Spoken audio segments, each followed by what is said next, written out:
আর এই মুহূর্তে আরো একটা খবর আপনাদের সামনে রাখি। একটার পর একটা ছবি এই মুহূর্তে ধরা পড়ছে, সেই ছবিগুলোই আপনাদের সামনে রাখছি। দেখুন, রাজারহাটে সেখানে অনুপ্রবেশকারীদের বসবাসে বিরক্ত কার্যত স্থানীয়রা। খালের পাড়ে গজিয়ে উঠেছে একাধিক বস্তিগুলিতে গিজগিজ করছে বাংলাদেশি। অভিযোগ স্থানীয়দের, এলাকায় বাড়ছে চুরি ডাকাতি, ভারতীয়দের পাতে ভাগ বসাচ্ছে বাংলাদেশিরা। সব জেনেও চোখ বন্ধ করে রয়েছে রাজ্যের সরকার। সরকারের ওপর ক্ষুব্ধ রাজারহাটের স্থানীয় বাসিন্দারা। মেঘা, আমার অপর সহকর্মী, সেখান থেকে কি ছবি তুলে ধরেছে রাখি আপনাদের সামনে, দেখুন। নিউটাউন রাজারহাট সংলগ্ন ভাঙর যেখান থেকে শুরু হচ্ছে বলা যেতে পারে, একটি খাল পার রয়েছে।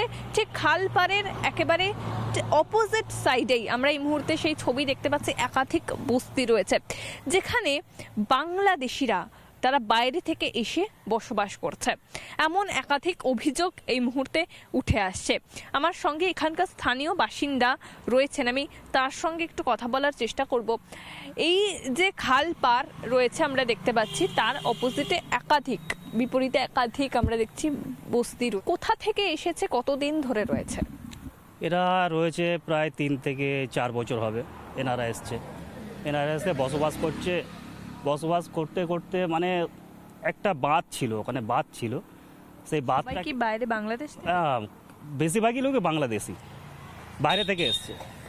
এবার এনারা হচ্ছে এখান থেকে খাল পারে, এটা আছে ক্যানেলের জায়গা, ওনারা কিছু টাকা পয়সা দিয়ে কিনে ওই ঘরটা বেঁধে আছে। সব লাইনে এখানে যতগুলো বাড়ি দেখছেন সব মানে বাইরের লোক।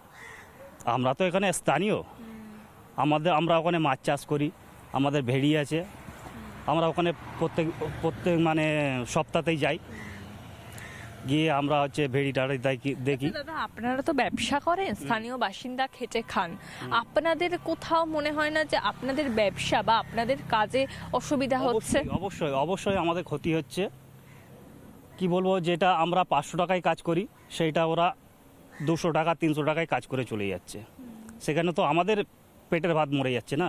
যেখানে সবজি আমরা 20 টাকা কিনে খাই, সেখানে সবজির দাম আরও বেড়ে 30 টাকা হয়ে যাচ্ছে। এটা তো হওয়া তো উচিত নয়। কিন্তু সরকার কি কিছুই দেখে না? দেখবে কোথা থেকে? সরকার তো অন্ধ, দেখবে কোথা থেকে? তা আশ্রয় তো কারা দিচ্ছে? সরকারই তো দিচ্ছে। জায়গা সরকারের, হ্যাঁ, জায়গা সরকারের, ওনারাই বসাচ্ছে। আমরা কি বসাচ্ছি? আমরা তো বসাচ্ছি না। ওনারাও বাইরে থেকে আসছে, ওনারা দিচ্ছে, তাদের voter card, Aadhaar card, I card, pan card সব কিছুই করে দিচ্ছে। মানে ওরাই অবৈধভাবে করে দিচ্ছে। অবশ্যই লাথি পড়ছে। কেননা দেখুন না, আমরা স্থানীয় হয়ে আমাদের কোনো আমাদের আবাস জন্য কোনো ঘর বাড়ি কিছু পাচ্ছি না। আর তারা 4 দিন না আস্তে আস্তে তাদের পাকা রাস্তা হয়ে যাচ্ছে। আপনার হচ্ছে লাইন চলে আসছে, মিটার চলে আসছে, তাদের কি করে আসছে? হ্যাঁ, আমরা স্থানীয় হয়ে সেটা আমরা পাই না। এটা হবে কেন? এটা বলুক, সরকার বলুক এটা হবে এটা কেন? মানে শুধু ভোটের জন্য যা খুশি তাই করতে পারছে সরকার? অবশ্যই এটা ভোটের জন্যই হচ্ছে। দিদি যেমন বলেছে যে 2 মাস পরে হোক ভোটটা, তারপর এসআইআর হোক। এসআইআর কেন হচ্ছে পরে হবে কেন? যাতে ভোটটা তাদের নিয়ে নেয়। ভিডিও জার্নালিস্ট দেবব্রত বসুর সঙ্গে মেঘা, রিপাবলিক বাংলা, কলকাতা। ছবিগুলো আপনাদের সামনে একেবারে স্পষ্ট। শুধুমাত্র রাজারহাট, নিউটাউন, সল্টলেক নয়, পাশাপাশি আরও বিভিন্ন জায়গায় কিন্তু একই রকমভাবে দীর্ঘদিন ধরে এসে ঘাঁটি গেড়ে বসে রয়েছে অনুপ্রবেশকারীরা।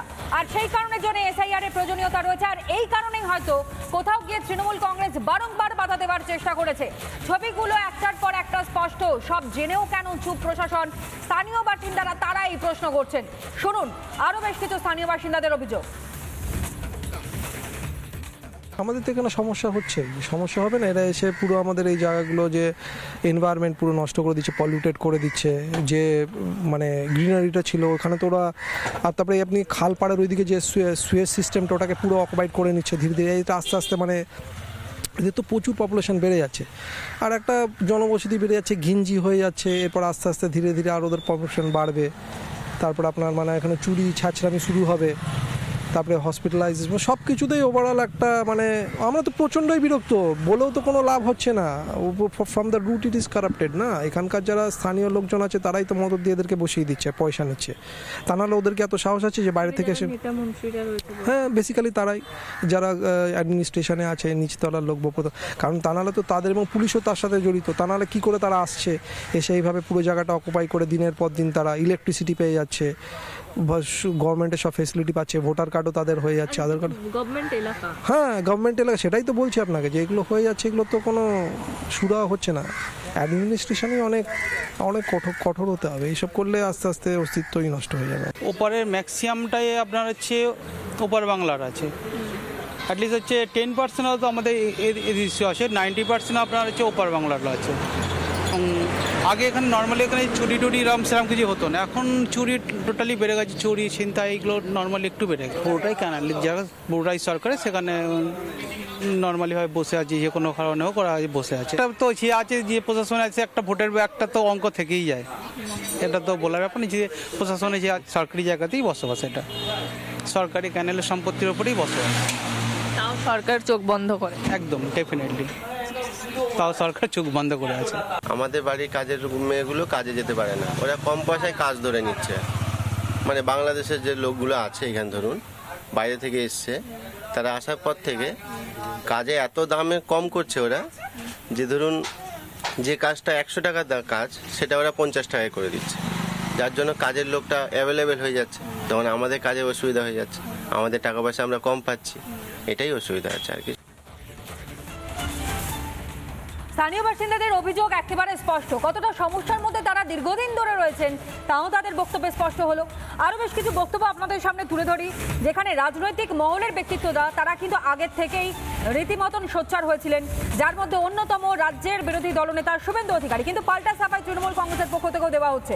পরিবহন মন্ত্রী স্নেহাশিস চক্রবর্তীর বক্তব্য আপনাদের সামনে রাখি ব্যাক টু ব্যাক, শুনুন। ভুয়া ভোট বেরিয়ে গেলে ভোট পার্সেন্টেজ বাড়বে।